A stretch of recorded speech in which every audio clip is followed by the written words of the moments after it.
The U.S. launched new military strikes in Syria today, December 19, 2025. The Pentagon says the goal is to eliminate ISIS fighters, along with ISIS infrastructure and weapon sites. This follows a deadly attack on Americans in Syria last weekend. On December 13th, a U.S. patrol near Palmyra came under attack. 2 U.S. soldiers and a civilian interpreter were killed. Reports say 3 other Americans were wounded. U.S. officials blame ISIS for that ambush.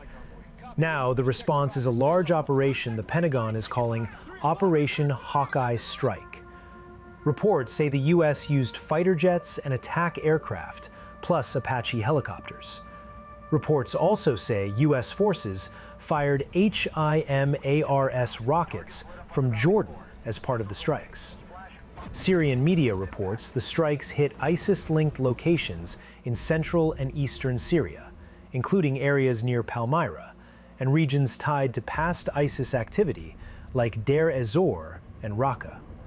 This matters for 2 reasons. First, ISIS still runs cells in Syria. They lost their territory years ago, but they still attack convoys, remote bases, and local forces. Second, the U.S. still has about 1,000 troops in Syria focused on counter-ISIS missions.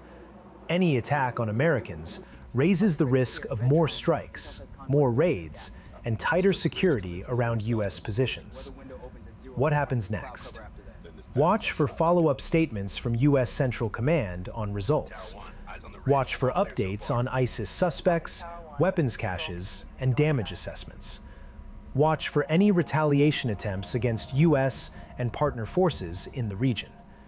This story is moving fast. The key point stays simple. The U.S. says Americans got hit. The U.S. hit back hard.